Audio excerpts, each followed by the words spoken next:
Hello, everyone. This is Michelle Biggs, CEO of My Best Everyday Coaching and Consulting, and the host of Real Conversations with Michelle. Thank you so much for joining this month's episode of Real Conversations. Our topic is caring for caregivers, advocacy, and support. This topic is very near and dear to my heart because of my mom. This is her second time around taking care of an aging and ill adult.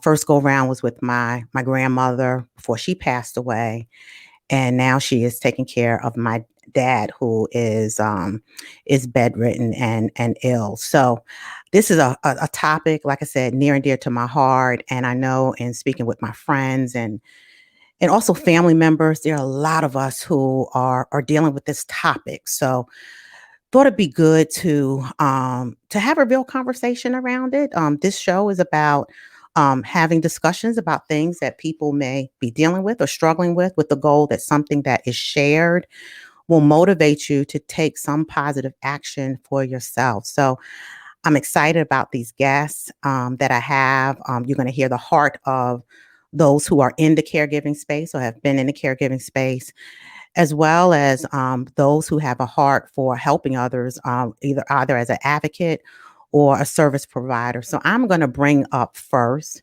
my caregivers. I'm going to bring them up one at a time. First up, Miss Robin Dillard. How are you? Hey, Michelle. Hey, hey, Thank, hey. thank you for having me. It's a pleasure. It's a pleasure. And hopefully I won't say Auntie Robin, but Robin, tell us about your caregiving story. Well, I take care, I want to say I don't have to do direct care. Basically, it's more verbal facilitating. I have my aging 94-year-old mom, and I take care of her 84-year-old sister, but she doesn't live in the home. Yeah. Just my mom, myself, and my husband live in the home. And basically, I just have to make sure everything is in order with her, Yeah.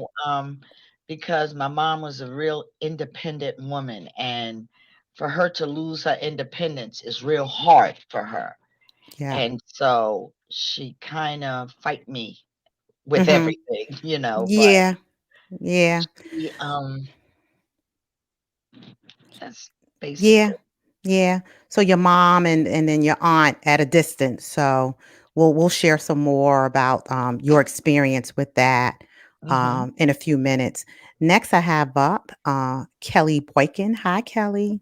Hi, Michelle. Good evening. How are you? Good, good. Good to be with you all. Yeah, yeah. Thank Mhm. you. Thank you for taking your time out to share your story. So, why don't you tell everyone your caregiving scenario Oh, that you have been in? I'll say have been in. Tell a little bit about your story. sure. I was a caregiver for my mother for about 5 years, starting in 2015. And my mother passed away in 2020 in October. So it's still real recent and fresh. But, I took care of her. And maybe in 2015, it was, I had noticed just strange behavior, behavior that, I wasn't used to seeing from her. And so that I asked her to get some blood work. And that was just the start of a series of a slew of doctor's appointments and care after that. And after several health issues, we uncovered dementia, the Alzheimer's type. So yeah, it was quite an experience, because mom is dear, close to heart for most Yeah. people, and you want to do your best for your mother. And so Absolutely. it Yeah. was quite a journey. So I thank God in the end, because I knew I did my best for her. So I think she would. Yeah, and I want having sat with you, I remember talking about our experiences, and I know there were a lot you learned through your journey. So definitely want people to hear your heart and some things that you learned. Next up, I have Vanda keeps disappearing on me. Vanda. Hello. Hello, Vanda. How are you? Good, good. Vanda, tell your caregiving story, please. My caregiving story started in 2000. Well, it's been 16 years now. Can't remember what year it was now. Mhm. 2005. Mhm. And I took my grandmother in. At the time, she was only 77, and she was somewhat still well, but she had a big old house back home in Pennsylvania, and it was just too much for her. So she came to live with me. But now it has advanced to a point where she's completely bedridden and dependent on me for everything. She can't walk, she can't do anything except feed herself. So my journey's been pretty long, and I've been through a lot. And I have caregivers that help me during the day so that I can work. But I've pretty much done and have been through everything. So that's Yeah. pretty much my journey. I may have my mother next, who's now in an assisted living temporarily and learning how to walk again. So I don't know if Mm. they're going to be side by side in bed or what. Mm. Yeah. So I have a couple questions to ask you, ladies. And again, I want people to hear the hearts of caregivers, your experiences, your advice to other caregivers about taking care of themselves, and what you wish people would have told you that you didn't know. So let's start off with describing a typical day. What has been a typical day for you in the life of caregiving? So Vanda, I'll start with you. Okay, so my day is almost the same every day. I feel like Groundhog Day. Remember the movie? Mm-hmm. Um, so pretty much, sorry about that. Um, I get up in the morning. I know if I'm not downstairs by a certain time, like 6:30, she's gonna complain because she's gonna be like, "What took you so long?" So I go straight to her room. I got to make sure she has her pain pills and get her coffee, da da da da, get her all set up. Then I get on with some of my part of the day. The caregiver that helps me out, the CNA, she comes about 8 a.m. and they're there till 4, but she's still Mm-hmm. screaming my name the whole day if she knows I'm home. Mm, mm, So then they leave at 4 and it's back on me again for the rest of the night until the next morning. So, and like this weekend, I have a different person that comes on the weekends. And guess what? She won't be there again.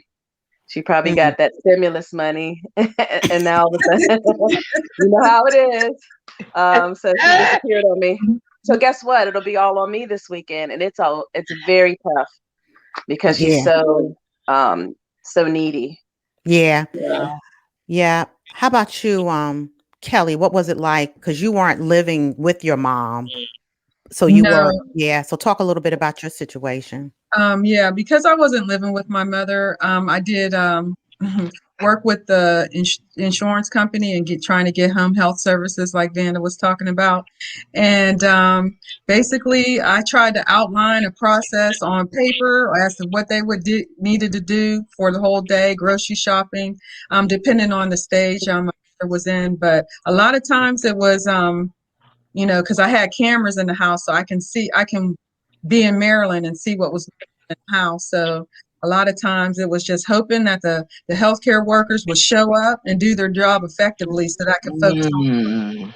and Mhm. knowing that my mom was being properly cared for. Because, again, when it comes to your mother, I don't know about you all, but I don't play that. Yeah, I made yeah, sure, my mom, I wanted the best for my mother because that she gave that to her kids. She gave us her best. And so I wanted to give that to her. But working with the home health workers was the most challenging for me. yeah. Talk a little bit about that, Kelly, if you don't mind. No, not at all. I mean, I experienced, I guess we probably went through about seven of them, Mm, and plus we had different shifts depending on the stage my mother was in at the time. But I mean, poor work ethics, not trustworthy, nonchalant, the bad attitudes, easily distracted, and that cell phone. So it's like, the insurance, their companies that they actually work for, they didn't really hold them accountable to anything. So if they were poor workers, they would just move them onto another client and try to send you someone else. So yeah, that was like traumatic experience for me. Yeah, yeah, Yeah. and I have, Paris will talk a little bit about, how to navigate that space, a little bit as a home health, agency herself, having one herself. So I'm gonna ask her some questions about just that. Auntie Robin, how about you?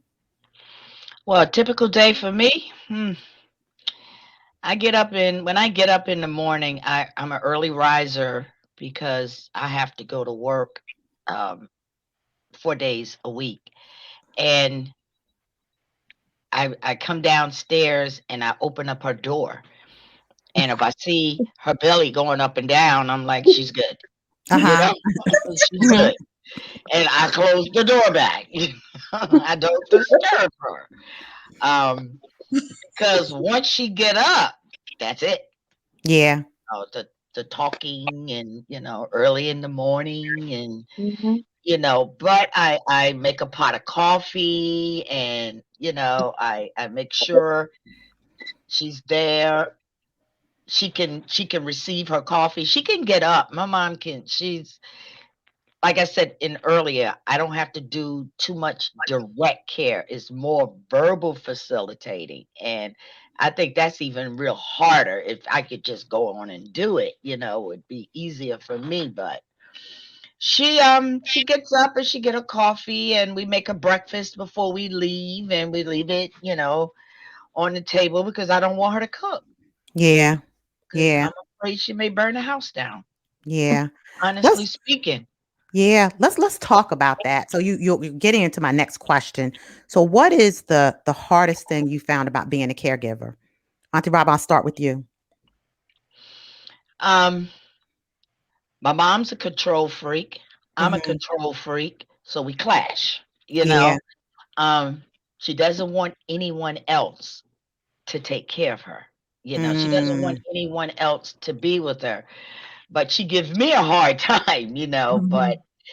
the hardest part is when they told me that taking care of an elderly person is once an adult, twice a child. I Mm. didn't quite understand what that really meant until I was in the midst of it. And I used to tell her, "Well, you used to tell me to put on socks when I was a kid. Now I'm telling you to put on socks." Mhm. And Mhm. she'll wear ankle socks and it's 30 degrees outside, or Mm. in the house. She gets really, really cold and she won't get a heavy robe or anything to put on or long sleeves, Right. and so when that statement is so true. It's so Yeah. true. It's Yeah. like they revert back to childhood and she's in and out, she Yeah. still has that sharp mind. She definitely has a sharp mind, but then there's sometimes that it doesn't register. Yeah. Yeah. And so me as her daughter is like, why don't you get it, Mhm. but Mhm. I had to really, it took a couple of years for me to realize that she don't get it Mhm. and that I'm going to have to be more patient, Yes. Yeah. gotta be more patient. So but right now, we have, it's a lot of us here, Mhm. children, well, it's just me and my sister and grandchildren. Mhm. And they do step in now, Mhm. they step in and take her for a ride. And, Mhm. because I'm like, look, I've been here all day with you. I don't want to ride. I don't want to Right, drive. right, right. You need someone else to pick up. Yeah, Yeah, yeah. I have to cook Absolutely. and, and do things. And she, when they get a certain age, I don't know about your mom, but they do that piddling and paddling and get to pulling things out the drawer. And, I'm like, what are you doing? Yeah. What? Yeah. Yeah. I know my mom, and if I sit back and think, I remember visiting my mom and my dad. Um, it seems like as soon as someone walked in the house, he would start calling her. Like you wouldn't hear from her. You wouldn't hear him the whole time, and it was constant. Essie, Essie, Essie, Essie. I don't even know if he had a bell. I think one time he might even had a bell. I don't even know. I could see my mother's face. She was, I mean, and you laugh about it because it's just like, seriously. But I had an appreciation for what my mom was going through when I had visited her. And my dad, like I said, he's bedridden. And I remember one time, him falling. I mean, me and my mom were up late one night talking, and we're both late owls, so that's where I get it from. But I remember it was like 2 or 3 o'clock, and all of a sudden we heard this thump, and both of us looked at each other and like, okay, what happened? And my dad is 6'2", 6'1", 6'2", and he literally fell out of the bed and walked in there. And I remember I saw things that a daughter was not supposed to see. So I'm like covering my eyes and I'm like, oh Lord, how are we gonna get him up? Right. And I'm like, my mother's like, Lonnie, put your pants up, put your pants up, put your pants up. And I'm like, oh Lord, I'm not supposed to see this. Like, but what it made me realize, I mean, my mom's 5'2", and my dad has fallen before. And I'm like saying to myself, how has this woman been able to pick him up? Because she doesn't have home health days in the evening. But how has she been able to pick him up? And she's learned how to do it. But quite frankly, a lot of the time she had to call the hospital and they had to come over and get him up, right? But Fire department, yeah. yeah, Auntie Robin, like you said, the mind, and my dad's 83, his mind is telling him he can still do things that he used to be able to do. Yeah. And he can't. Yeah. Right. And Yeah. that's the other piece, just trying to deal with someone who thinks they're able to do the things that they were able to do before and they just can't. Vanda, hardest thing. Mm. I would say, I don't know if any of you deal with dementia. That can be pretty vicious. I mean, I can't even imagine like getting to the stage of Alzheimer's, but dementia can be very cruel. And at first, you take a lot of things personal. My grandmother can Yes. say some vicious, and I mean, she was a Christian woman. Let me tell you something. And she still is, obviously, but she can say some really mean things, and I used to get very offended. Like she would tell me God's gonna get me and all kinds of stuff, and then I'd be, very upset. But after a while, you just learn that they don't really know. Yeah. The other thing is taking time for yourself, like Yeah. respite care, as they call it. It's really hard to get caught up because you're still working. You still have a personal life. I have a son. I have a grandson. So taking time for myself, because I'll wear myself to nothing. Yeah. And I'm starting to forget stuff just because I got too much going on.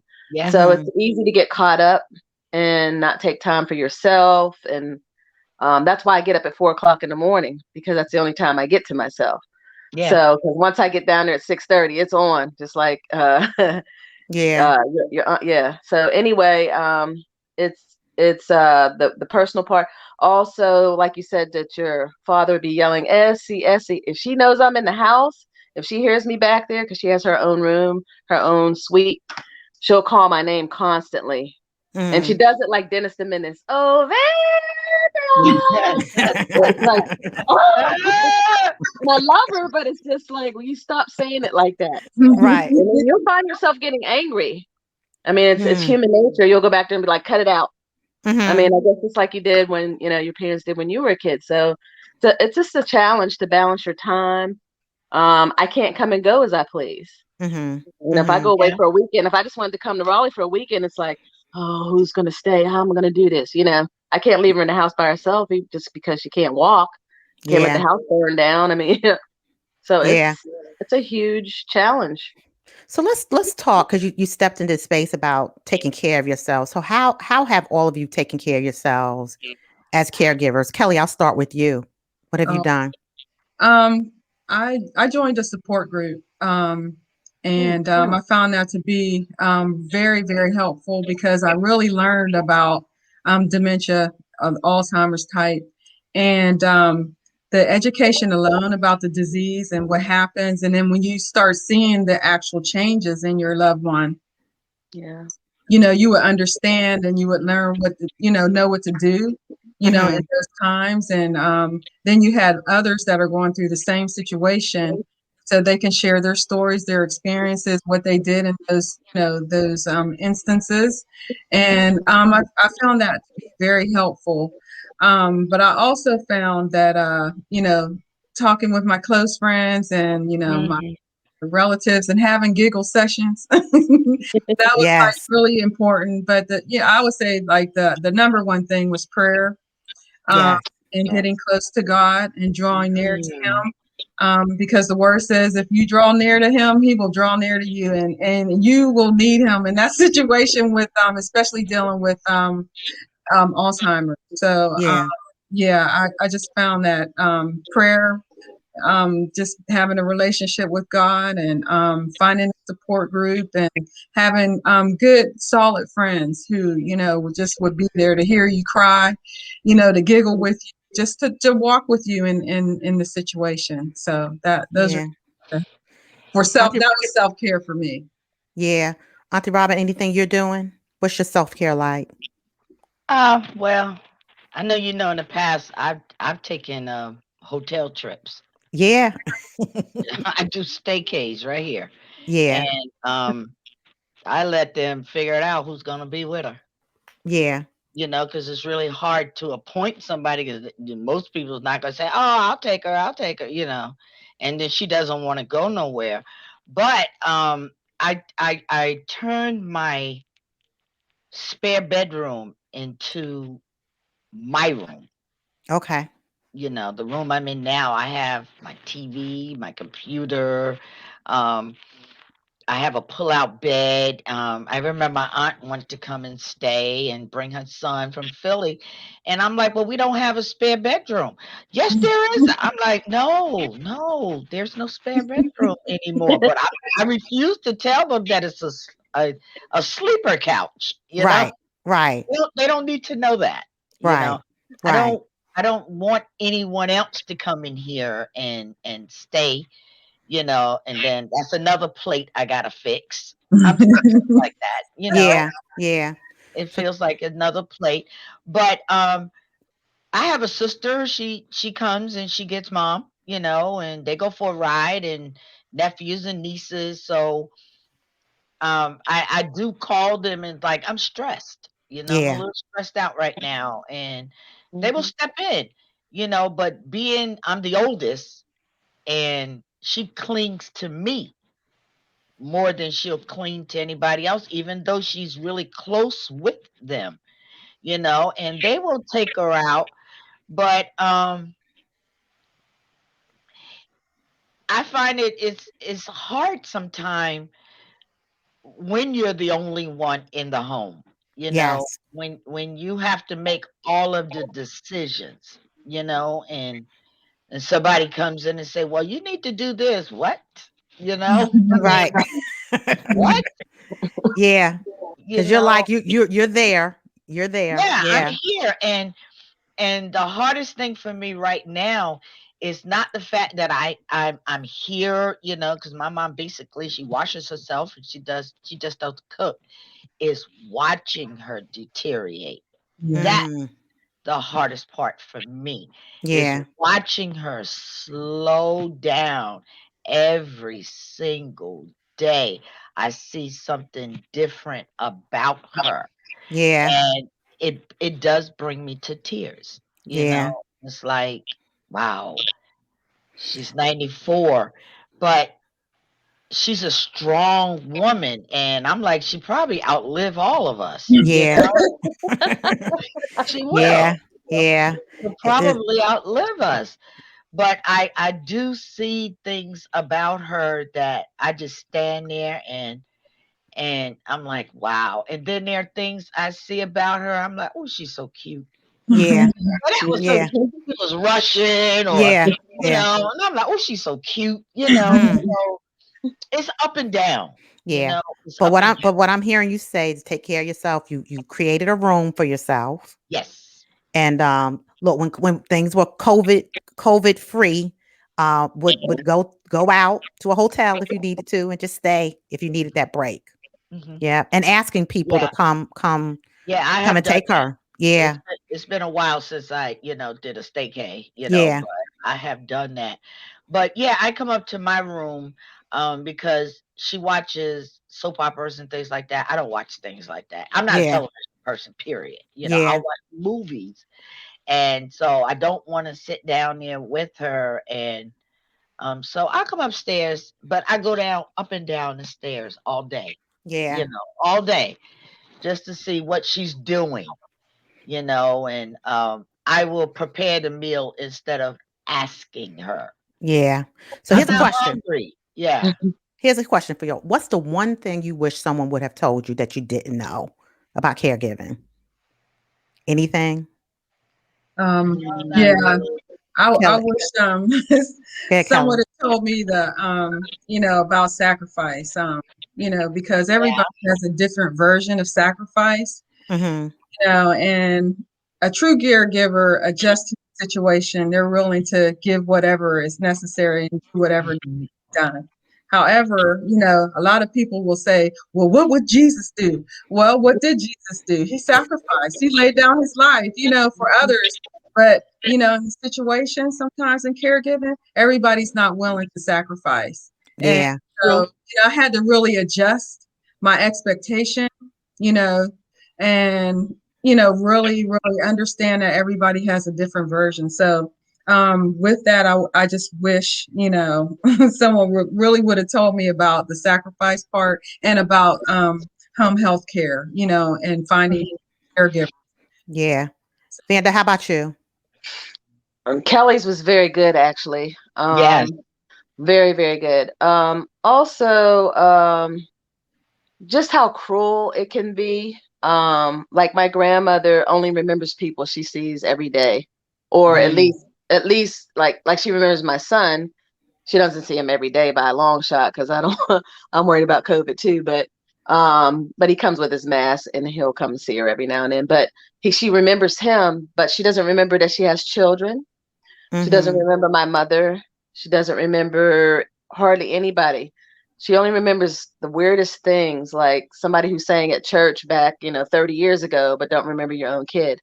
So the part where they lose all their memories and, from the past, the things you try to remind her and show her pictures. Um, and just, it's a very cruel thing. Um, and it's like Kelly said, it's a huge, and when I say huge, I mean huge sacrifice. I Yeah. mean, yes. I've already raised my son. You know what I mean? I got Mm, grandchild now.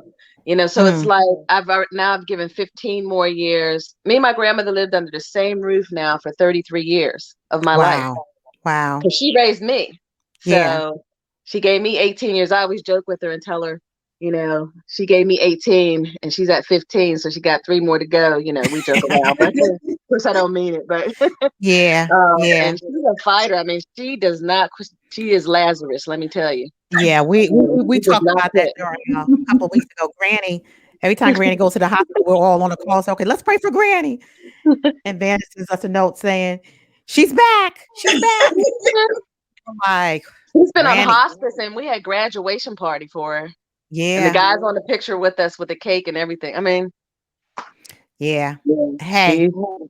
Yeah, God knows her time. Yeah. yeah. I think So she telling him. Yeah. yeah. Yeah. So my last question for you guys, what advice would you give to someone who may step into this space? What would you tell them? Patience. Patience. Patience. Lots and lots of patience and prayer. Yeah. You lots of patience and prayer.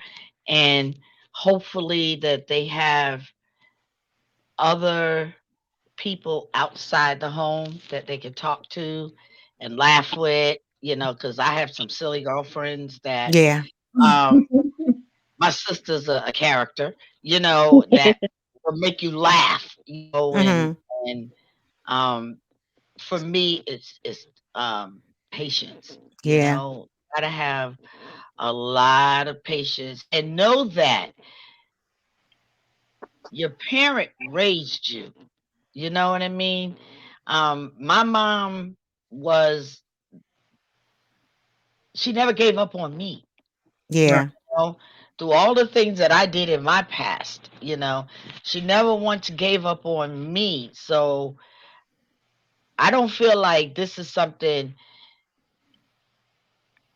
that oh, well, you should do this. That's your mother. This is what I want to do. You Mhm. know, I want to be here and take care of my mother because I know what she needs, Yeah. better than anyone else, because we've been together.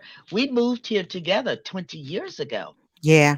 And in that 20 years, I got married, and now I incorporated my husband in here. And Yeah. he takes care of a lot of things, and she depends on him.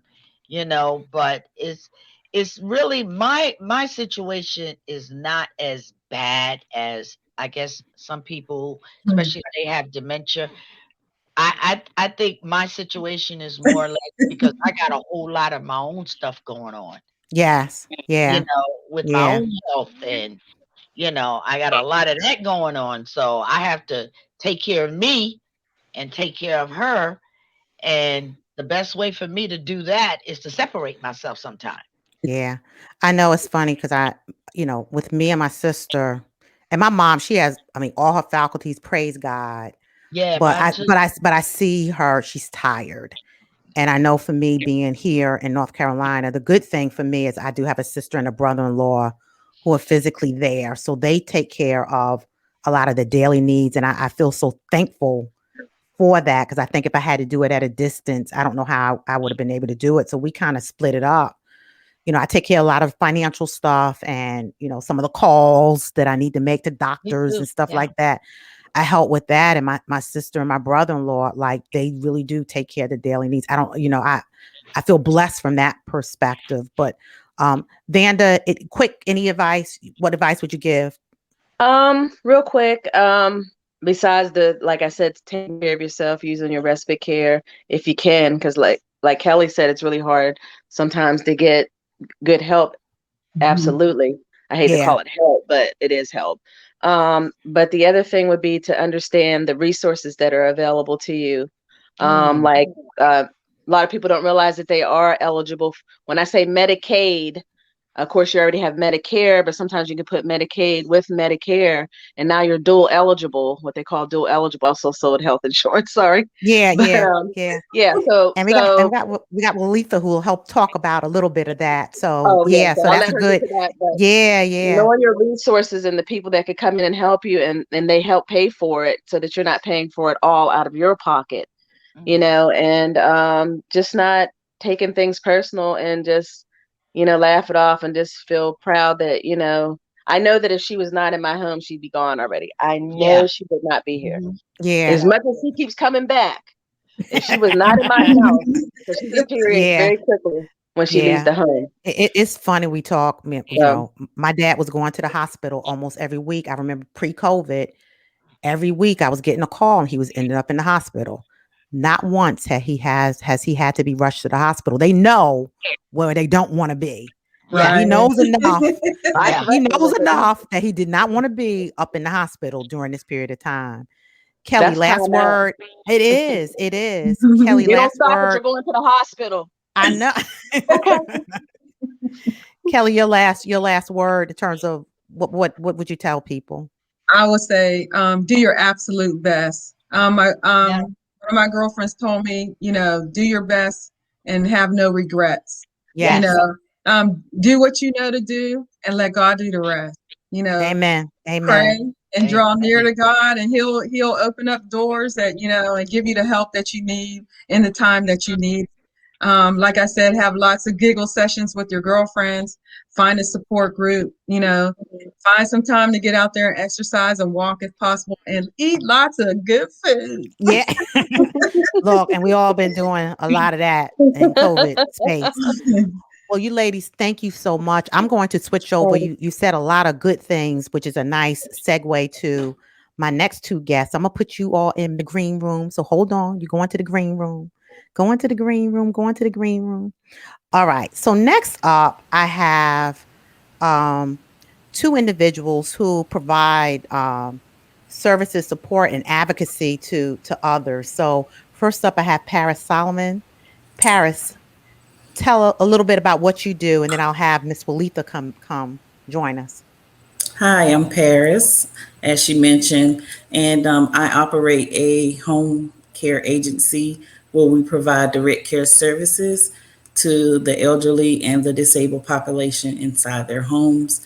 We send out personal care assistants and certified nursing assistants. Thank you, Paris. You're And next welcome. up, Miss Walitha Barnett. Hi, Walitha. Walitha, you on mute? Here I am. Yes, yes. Hi, Michelle. Hi, Walitha. Thank you so much for having me. Thank you, and tell people what you do. I co founded the Institute for Family Caregiving. We are located in Durham, North Carolina, but our reach is much wider than that. I was a caregiver for my mother for over 20 years. She passed away in April of 2016. It was a long journey. I would do it again in a heartbeat.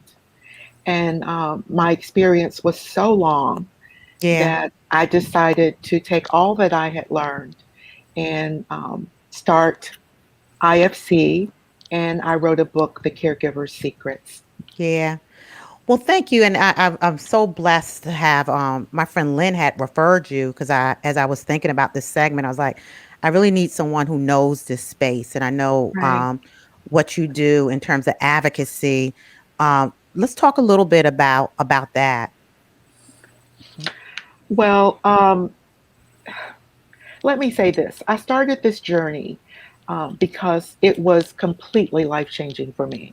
Mm-hmm. And I was constantly running into people who were dealing with the same issues that I had dealt with. They were overwhelmed and, quite frankly, on the brink of breaking down. That's fine.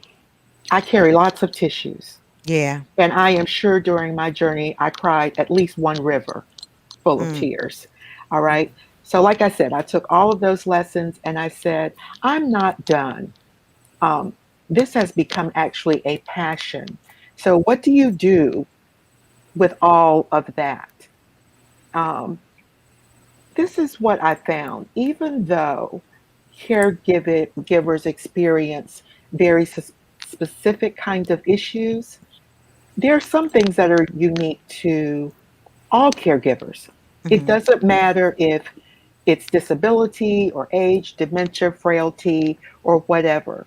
What we should be doing is sharing practical information about how to do the job. That is what is tripping people up.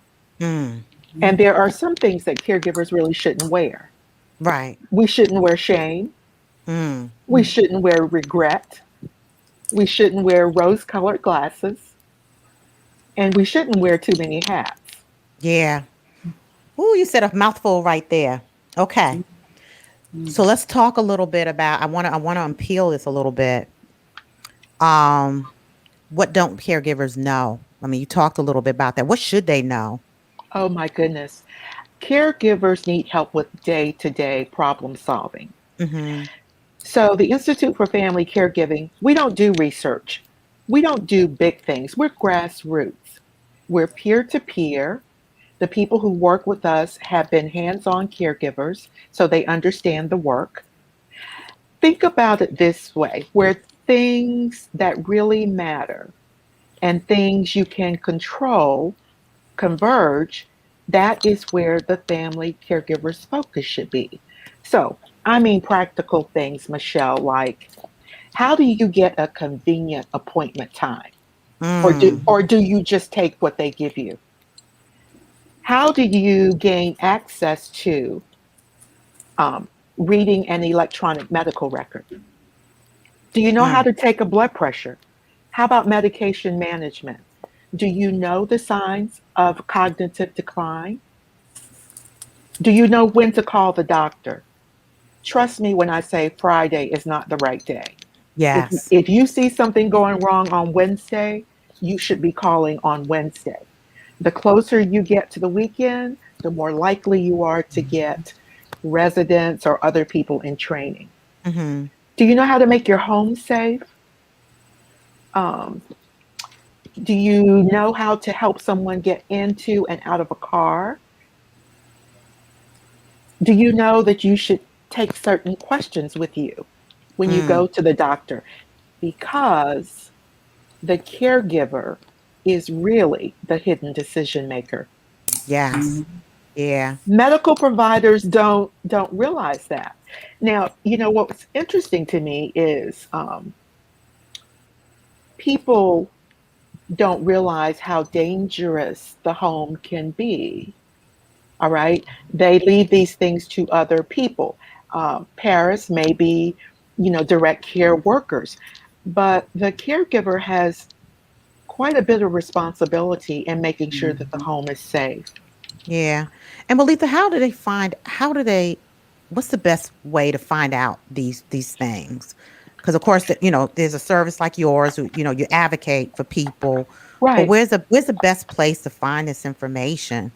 I did it the hard way. Yeah.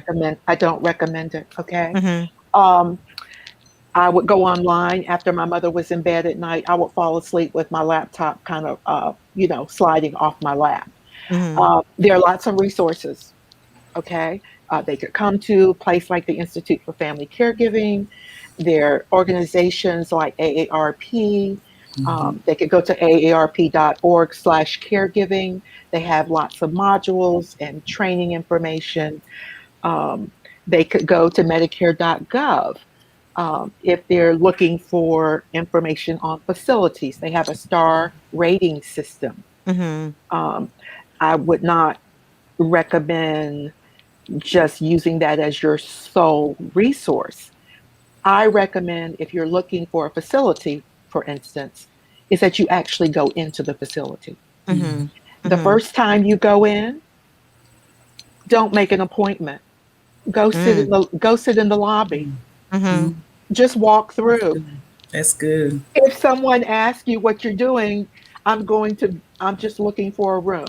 Yeah. The next time, make an appointment, but definitely do your homework. There's the PACE program, and it addresses dual enrollment. There are places like the Duke Dementia Family Support Program. Mhm. There are all kinds of resources.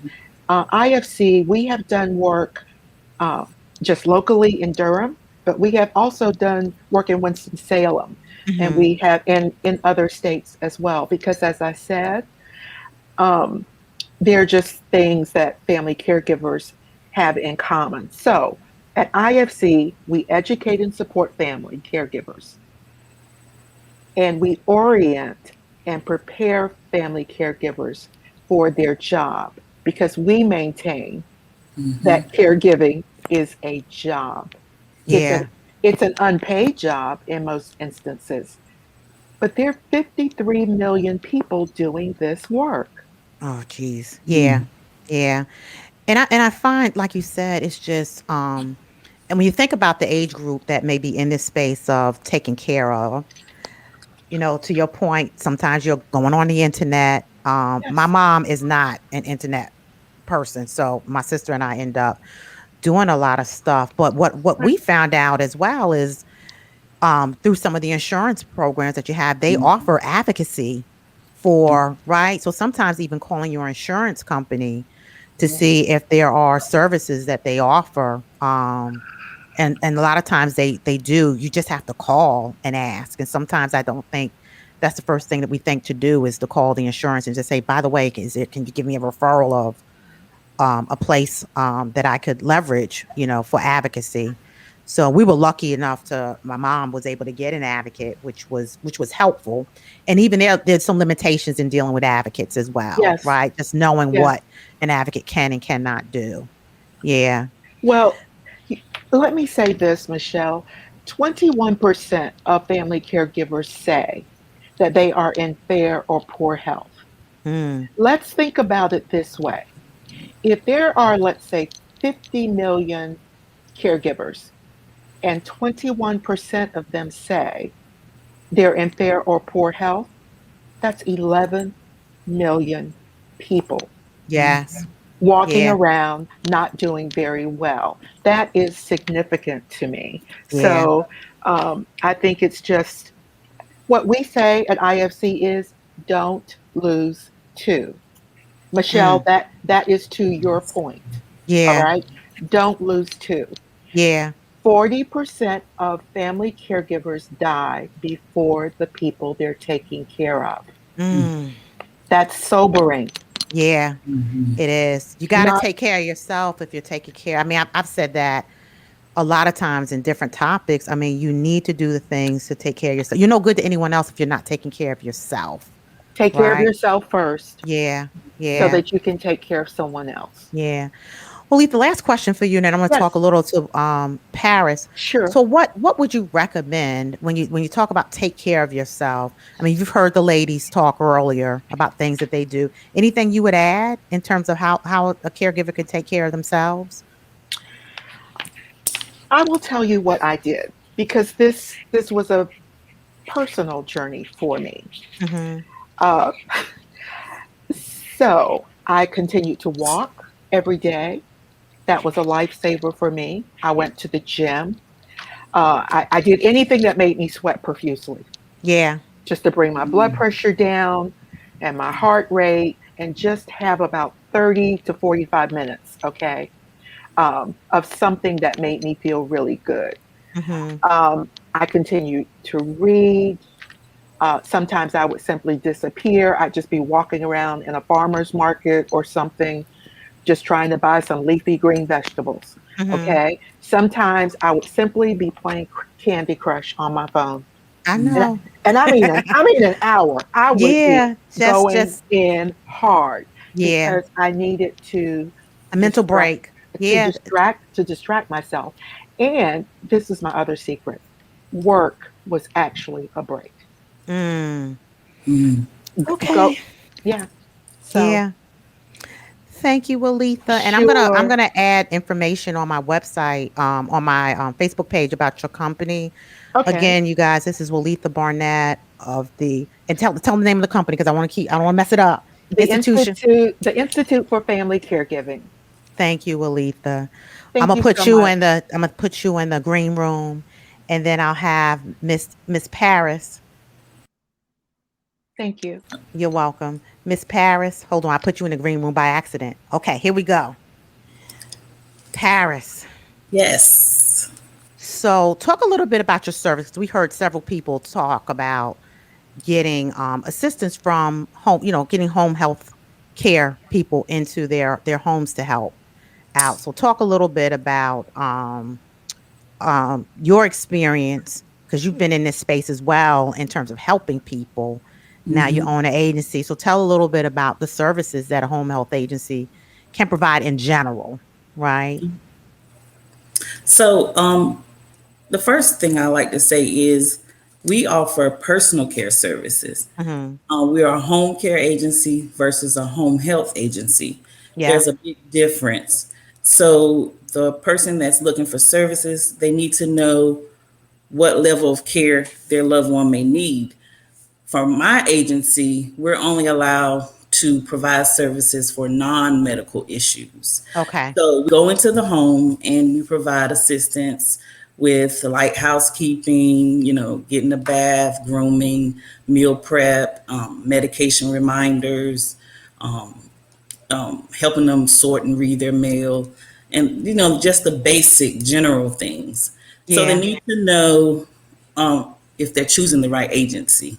Yeah, and it's important, and I know my mom, she has both. So she has someone who comes in to take care of my dad, and to your point, someone coming in and do the types of things that your service provides is a great help because a lot of times they're so used to, the caregiver is trying to take care of the person, but also take care of the home, Hmm. right? And what I'm hearing you say, there's services out there that provide that assistance to a caregiver to give them some relief, Hmm. right?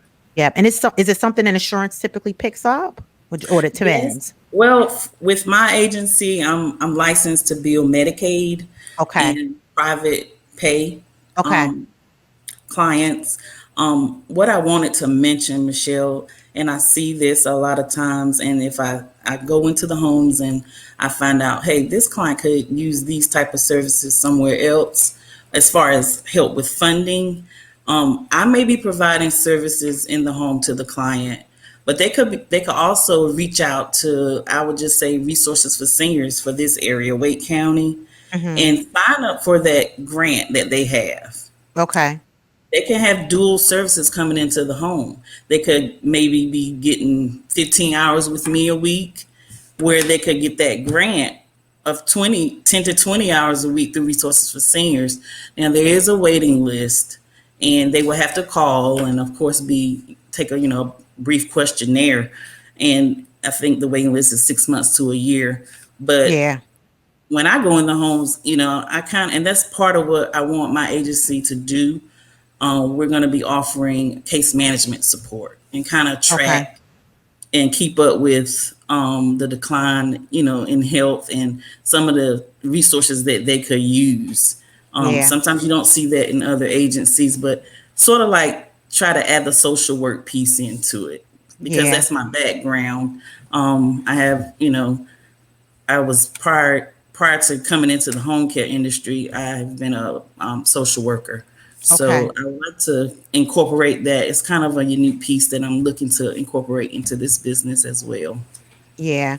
I think, the important piece, I want people to understand is, yeah, there's the medical piece, right? Someone coming in, checking people's temperature, making sure they're taking their meds and all that. Mhm. But is this other service in terms of, again, helping the caregiver do all these other things around the house? And again, that has been, I know, such a relief for my mom to be able to have both, right? Mhm. So it is a service. And you know, again, you service this area, but there's other companies across the country that Mhm. provide the same type of services that you do. So definitely, everyone look into that, right? In terms of being able to leverage a service like that. What advice would you give to caregivers who, for leveraging a service like yours? What advice would you give them? Well, as mentioned through the other people that's been in on this call tonight, do your homework. Yeah. One thing I do see a lot of times, people may inquire for my services, but you need to decide if it's the right fit. And I Mm, say that because sometimes they may think they want personal care services, but the loved one could be a nursing home candidate. And mm, we can only provide, the minimal services. So I cannot stress that enough, to just make sure that this is the right fit for the mhm, family. mhm. Yeah. Yeah. So doing your homework, making sure that the service is aligned to what the caregiver needs, but also what the loved one needs as well, right? Mhm. Okay. Yeah. And also, if you're interested in a company, always do your research. You Mhm. want to check and make sure they don't have any outstanding violations. Mhm. And it doesn't hurt to even find out what type of experience the owner or the staff in house have, Yes. because you want to deal with someone that's very knowledgeable about the field. Yeah. Yeah. Any parting advice you would leave with people? Anything I haven't covered that you think is important to talk about or share? Well, I think that, and if you can, people should delegate, you Mm. know, delegate other family members if you can, and I know that's just another whole topic, right? Yes. But it saddens me a lot of times when I go into the home and the burden is always on that one person. And Yes. sometimes, Michelle, it's not that they don't delegate. Sometimes they just want to take on the whole task. I've seen that too. Yeah. They rather just deal with the burden of everything from mom or dad. And Yes. like they may have 4 or 5 sisters or brothers. Give them something to do, even if it's paying for the groceries or making sure that the groceries are ordered. Now they have, these delivery options. I have my client daughter that lives in Atlanta, but she makes sure moms have her grocery every week by Yes. off. She have her groceries delivered. So that takes a little bit off the caregiver that lives locally. Yeah. So anything that you can delegate, delegate. That Yes. ease the burden. Well, thank you, Paris. And you guys, Paris is my cousin. Yes, yes. So proud of you, Paris, for stepping in and offering this type of service. I think when we look at our family, all of us are very service oriented. Mm-hmm. I think we get that from our granddaddy, Yes. and our grandparents as well. But I appreciate you, and Thank you for having me. yeah, thank you, thank you, thank you. I'm gonna put you in the green room, cousin. So give me Okay. a minute. Okay. So everyone, yeah, a lot of information that's being unpacked here. As I mentioned, really wanted you to hear the hearts of caregivers, and I know hearing their stories warm my heart. Just knowing, some of the things that I know my mom has dealt with, and just really felt compelled to talk about this topic. It is one that a lot of people are dealing with, right? So want to make sure that we're having a real conversation about it. For those of you who are not caregivers, but know people who are, hopefully, as you heard the hearts of people, maybe something will compel you to offer a little bit more support, right? A lot of caregivers do not ask for support. Um, so, step up, help however you can, and I'm sure they will appreciate it. As I said, I will be posting some information on my website about Miss Walita's service, and we'll try to post some other information. As Walita said, AARP has a lot of information. I actually reached out to them, but they weren't able to get back to me in time. But there is a lot of information on their website.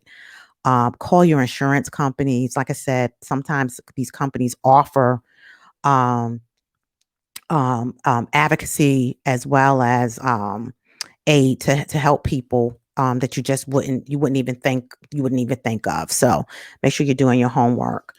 For sure, make sure you're doing your homework. So I appreciate all of you. So next up for my best everyday coaching and consulting, let me talk about that. For those of you who are joining me for the first time, um, I am a career and life coach, and I just love helping people any way that I can. And real conversations came out of my desire to just talk about things during this COVID space that I know a lot of people were talking about and were struggling with. So I launched Real Conversations with Michelle, but I also, like I said, I'm a career and life coach. And let me just tell you a little bit about what I have coming up, because I do have a couple things coming up.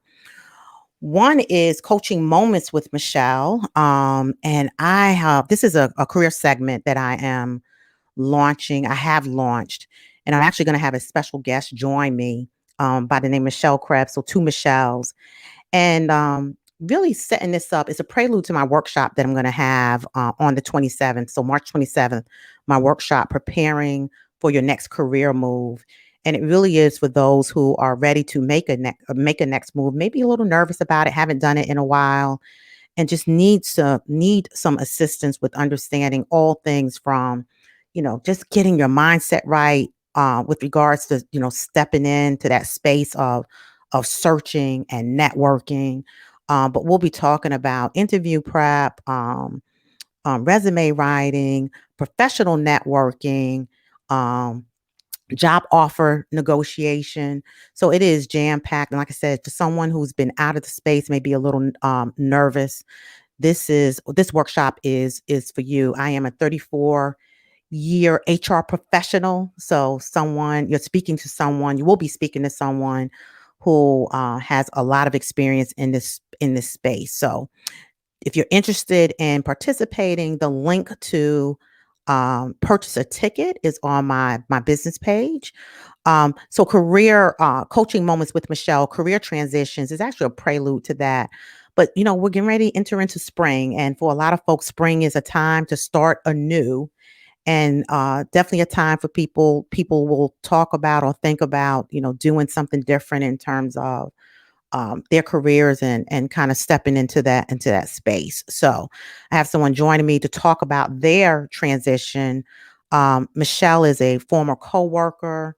And she made a totally different career move. And I won't steal her thunder, but we'll talk through her experience because a lot of times people are looking to do something different. I've talked to two people just this week who are looking to do something totally different than what they're doing. Right. So we'll talk a little bit about career transitions and what that means and how you can set yourself up for success. So, that being said, you guys have a good evening. I appreciate all of you and hope to see you next Tuesday for Coaching Moments with Michelle. And again, if there's someone out there who's interested in the workshop, just check out my website and you can purchase tickets from there. Thank you. Have a great evening.